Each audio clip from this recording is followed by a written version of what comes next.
성도 여러분, 지난 주일도 평안하셨습니까? 이번에 우리는 13번에 걸쳐서 내 양을 먹이라, 그런 제목으로 베드로 전서와 후서를 공부하게 됩니다. 오늘은 제 7과를 공부하겠습니다. 제목은 섬김의 지도력, 그런 제목입니다. 베드로전서 마지막 장인 5장을 공부하게 되겠습니다. 일요일에는 초기교회의 장로들에 대해서, 월요일은 그 장로들이 무슨 역할을 했는가에 대해서, 화요일은 섬기는 지도력에 대해서, 수요일은 겸손으로 허리를 통이라, 그런 제목으로, 목요일은 우는 사자같이 사단이 두루다니며 삼킬 자를 찾는다, 그런 제목으로 이번 과를 공부를 하겠습니다.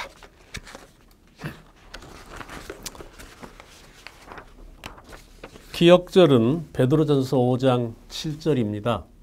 너희 염려를 다 주께 맡겨버리라. 이는 그가 너희를 돌보심이라.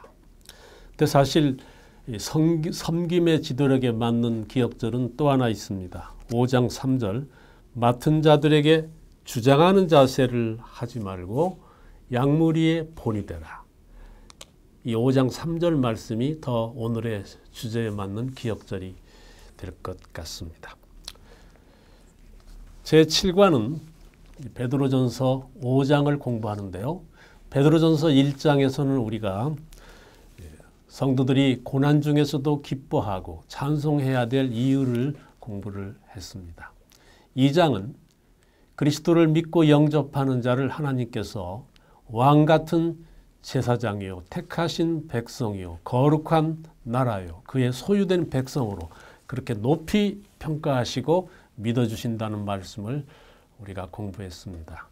3장에서는 이 고난과 핍박을 받는 그리스도인들, 나그네처럼 각 지역에 흩어져서 고통 속에 살고 있는 이 그리스도인들이 자기를 핍박하는 주체들, 즉 불의한 정부나 불의한 지도자나 불의한 주인이나 불의한 남편이나 이런 핍박하는 주체들과 함께 어떤 관계를 가지고 어떻게 살아야 참된 그리스도인다운가에 대해서 우리가 공부를 했고, 4장에서는 수많은 고난들이 있지만은 그리스도인들은 오히려 그리스도의 고난에 같이 동참하는 것을 기뻐해야 된다, 그런 말씀을 공부를 했습니다. 오늘 5장에서는 베드로가 이렇게 고통을 당하고 핍박을 당하고 있는 성도들을 섬기고 있는 지도자들, 초기교회의 직분을 맡은 사람들에게, 지도자는 그리스도를 믿는 공동체의 지도자는 섬기는 지도자가 된다, 그런 말씀을 하고 있습니다. 이것은 이렇게 하는 것은 쉬운 일이 아니지만, 그러나 그렇게 하는 지도자들은 목자장이 나타나실 때, 즉 예수님께서 재림하실 때 시들지 않는 영원한 면류관을 얻을 것이라고 그렇게 용기를 주고 있습니다. 그럼 우리 일요일 소지부터 한번 시작을 해봅시다. 일요일 소지는 초기 교회의 장로들은 어떤 사람들인가, 그런 주제인데요. 베드로 전서 5장 1절부터 보면, 너희 중 장로들에게 권하노니 나는 함께 장로된 자요, 그리스도의 고난의 증인이요, 나타날 영광에 참여할 자니라, 그랬습니다. 너희 중에 있는 하나님의 양무리를 치되 억지로 하지 말고 하나님의 뜻을 따라 자원함으로 하며, 더러운 이득을 위하여 하지 말고 기꺼이 하며, 맡은 자들에게 주장하는 자세를 하지 말고 양무리의 본이 되라. 그리하면 목자장이 나타나실 때 시들지 아니하는 영광의 면류관을 얻으리라.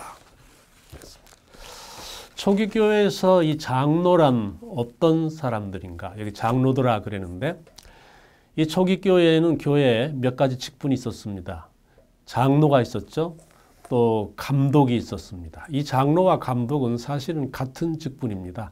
장로는 이 가르치고 또 목양하는 영적인 것을 강조하는 직분이고 직분의 이름이고 감독은 교회를 관리하고 행정하는 그런 행정자의 입장에서 부르는 그 명칭이라고 보겠습니다. 이 장로와 감독이 있고요. 또 집사가 있었습니다. 바울과 바나바도 사도행전에 보면 각 교회를 개척하고 각 교회마다 장로들을 세웠습니다. 그 당시 장로들은 어떤 사람인가? 오늘 그 베드로전서 5장에도 보면은 우선 그 양무리를 치대한 것을 봐서 교인들을 돌보는 그 목양의 일들을 했습니다. 다시 말하면 오늘날의 목회자의 일도 이 장로들이 같이 겸했죠. 그 다음에 장로들은 또 이 잘 가르치는 장로를 존경하라 한 것을 봐서 가르치고 또 복음을 전도하는 그 복음 전도자 교사의 역할도 했습니다. 또 교회의 대표자로서 감독으로서 행정하고 관리하는 일도 했죠. 그래서 초기 교회에 박해가 밀려올 때 제일 많이 순교하고 희생된 사람들이 이 장로와 감독들입니다. 교회의 대표자이기 때문이죠. 어떤 사람들이 장로가 되는가? 장로의 자격은 디모데전서 3장에도 잘 나타나 있습니다. 또 사도행전 6장에 보면 7명의 집사를 뽑을 때 그 자격을 말하고 있는데 성령과 지혜가 충만하여 칭찬 듣는 사람 7을 택하라 그랬습니다. 이 집사의 자격도 이렇게 굉장한데 하물며 장로의 자격은 얼마나 더 높은 것이겠습니까? 이런 분들이 초대교회의 장로들이었고요. 월요일 소지로 가봅시다. 이 직분을 맡은 자들 또 장로들은 그 역할은 어떤 것들인가? 교회에서 어떤 역할을 했는가? 거기 베드로전서 5장 1절, 2절을 분석해 보면 우리가 장로의 역할을 잘 알 수 있죠. 너희 중에는 하나님의 양무리를 치되 억지로 하지 말고 하나님의 뜻을 따라 자원함으로 하며 더러운 이득을 위하여 하지 말고 기꺼이 하라 그랬습니다. 그래서 이 장로들은 또 교회 직분을 맡은 사람들은 목자의 역할을 하는 걸 알 수가 있습니다. 양무리를 치되 그랬습니다. 목자는 양떼들을 앞장서서 인도하는 사람입니다. 또 목자들은 양떼들이 먹을 수 있는 풍족한 꼴과 물을 찾아서 그 양들을 영적으로 먹여야 되는 사람들이죠. 또 목자는 뱀이나 정갈이나 늑대가 나타났을 때 양들을 위해서 목숨을 걸고 싸워서 양들의 안전을 보장해 주는 사람입니다.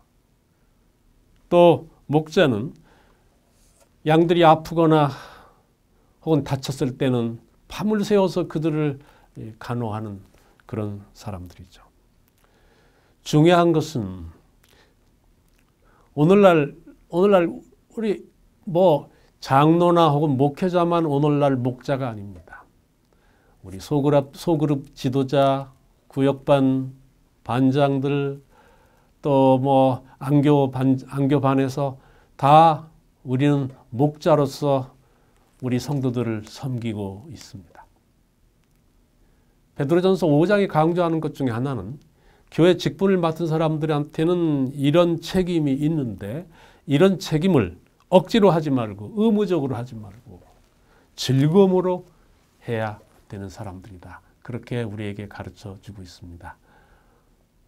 오늘 우리들이 교회 직분을 맡거나 혹은 교회의 여러 가지 분야에서 봉사하고 있습니다. 우리가 정말 즐거운 마음으로 기꺼이 그 일들을 감당하고 있는지 다시 한번 생각해 보는 시간이 되었으면 합니다. 화요일 소지로 가보겠습니다. 섬기는 지도력.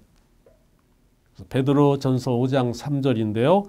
믿는 자들에게 주장하는 자세를 하지 말고 양무리의 본이 되라.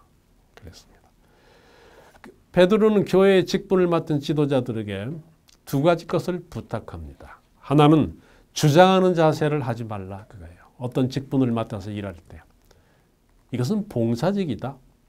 이 주장하는 자세라는 것은 통치하는 자세, 군림하는 자세, 나무 위에 올라서서 지시하는 자세, 그런 자세가 아니라 섬기는 지도자가 되어야 된다. 이 그리스도인 지도자의 특성은 세상 지도자와 가장 크게 다른 것은 대접을 받는 것이 아니고 군림하는 것이 아니고 종처럼 섬기는 것입니다. 이것이 가장 큰 특성이죠. 마태복음 20장 26절에 보면 야고보와 요한의 어머니가 예수님께 당신의 나라가 임할 때 우리 아들 둘을 주님의 오른편과 왼편에 앉게 해달라고 부탁을 했습니다. 그때 예수님께서 하신 유명한 말씀이 있습니다. 너희 중에서 누구든지 크고자 하는 자는 너희를 섬기는 자가 되어야 하고 으뜸이 되고자 하는 자는 너희의 종이 되어야 하리라. 이것이 예수님께서 하신 말씀입니다. 그래서 우리 공동체, 이 그리스도인 공동체, 교회 안에서 가장 작은 직분이라도 맡은 사람, 우리가 맡은 것이 무엇이든지 간에 우리는 종처럼 섬기는 자세로 하나님의 교회를 받들어 일해야 합니다. 이것이 가장 큰 특성이죠. 두 번째 베드로전서 5장에서 우리에게 부탁하는 것은 두 번째 특성은 뭐냐면 지도자는, 직분을 맡은 사람은, 이 섬기는 사람은 모든 사람들의 모본이 되어야 된다, 그것입니다. 삶이 모본이 되어야 합니다. 어떤 것에 모본이 되어야 하겠습니까? 우리 믿음 생활에도 모본이 되어야 되죠. 우리 절제 생활에도 모본이 되어야 되죠. 정직해야 되고 또 근면하는 것들, 또 아름다운 품성, 헌신, 이 모든 것에 성도들의 모본이 되어야 합니다. 쉽지 않죠? 이 두 가지를 부탁을 하셨습니다.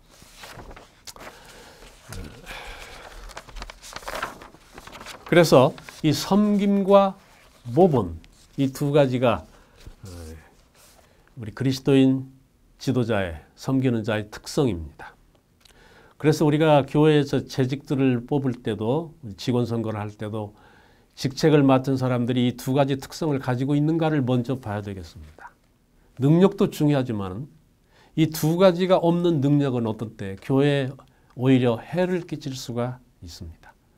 또 그리스도인 공동체나 교회에서 어떤 직분을 맡고 싶은 사람은 자기가 이 두 가지의 특성, 즉 섬김과 모본의 특성을 가지고 있는 사람인지를 깊이 살피고 반성하는 그런 시간을 가져야 되겠습니다.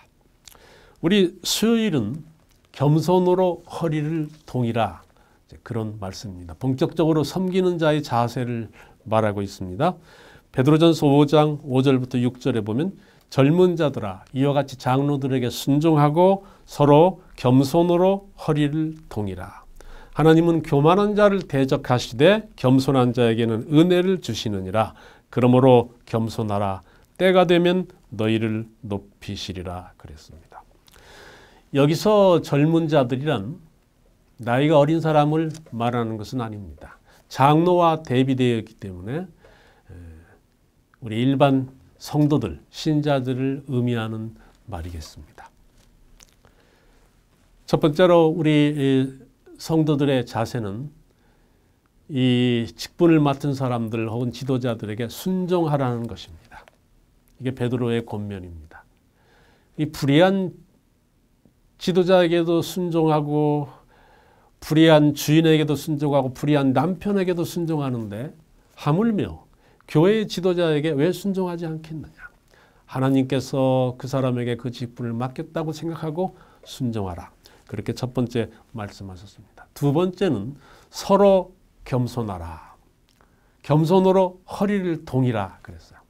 이 허리를 동인다는 것은 우리가 옷을 잘 단단히 입고 싶을 때 혹은 무슨 일을 할 때 허리를 동이는데 혹은 요리할 때 앞치마를 질끈 동여매는데 이렇게 마치 우리 삶의 한 부분처럼 겸손이 우리의 삶에 그대로 들어있어야 된다. 그 말씀입니다. 이렇게 겸손하게 사는 것이 특별히 고난을 당하는 그리스도인으로서 쉽지 않은 것이지만 그러나 이렇게 겸손하게 살면은 하나님께서 은혜를 주시고 때가 되면 너희를 높여주실 것이다. 그렇게 우리 수요일 소지에서 말씀을 했습니다.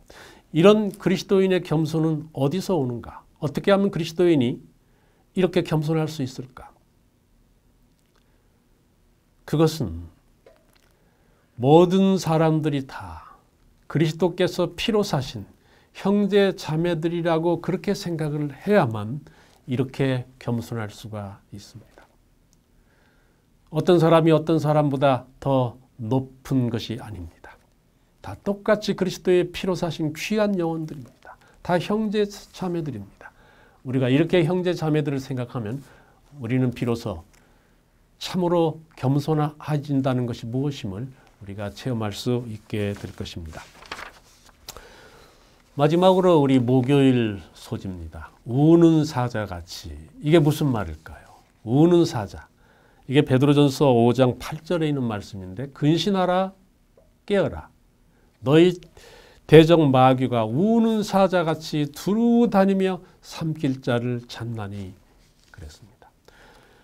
왜 베드로가 지금까지 이 지도자들에 대해서 이야기하다가 성도들의 책임에 대해서 이야기하다가 갑자기 우는 사자같이 두루 다니며 삼킬 자를 찾는 사단의 이야기를 꺼낼까요?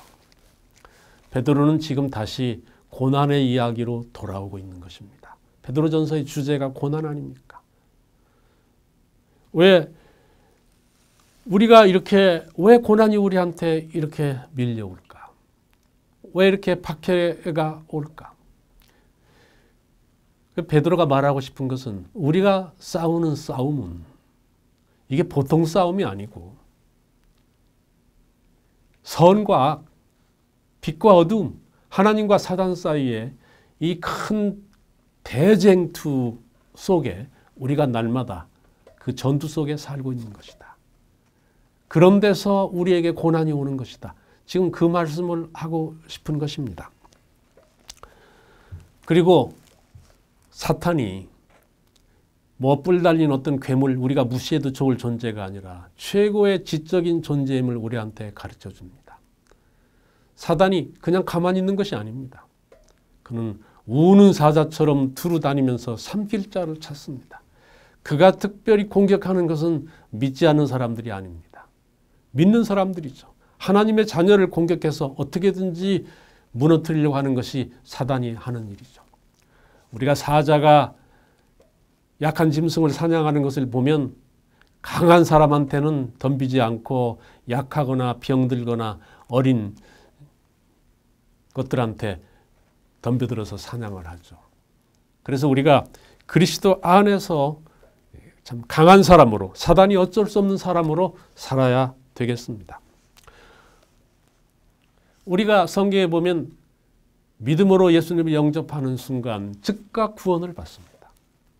우리가 즉각 구원을 받고 하나님의 자녀가 되는데 왜 성경에 싸우라는 말이 많이 나올까요? 왜 하나님의 전신갑주를 입으라는 말이 나올까요? 우리를 공격하는 존재가 있기 때문입니다. 우리의 옛사람도 이제는 하나님의 자녀가 되는 우리를 공격하고 사탄도 우는 사자처럼 맹렬하게 우리를 공격하기 때문에 그래서 싸우라는 것입니다. 그러나 감사하게도 이 베드로전서 5장에는 사탄을 물리치는 방법이 잘 나와 있습니다. 5장 9절에 보면 사단을 대적하라 그랬어요. 그 다음에 야고보서 4장 7절에도 보면 마귀를 대적하라 그리하면 너희를 피하리라 그랬습니다. 사단을 물리치는 방법은 그를 대적하는 것입니다. 타협하는 것이 아니고 물러가는 것도 아니고 사단을 대적하는 것이 최선의 방법인 것입니다. 그래서 베드로전서 5장에서 베드로는 이제 베드로 전서를 마치면서 직분을 맡은 자, 교회 지도자들에게 이 섬김과 봉사의 자세로 고난을 당하는 성도들을 위로하고 섬길 것을 부탁하고 있습니다. 그것은 어려운 것이지만 많은 근심과 걱정이 또 성도들에게 지도자에게 있지만 그러나 5장 7절에 보면 모든 염려를 다 주께 맡겨라 그랬습니다.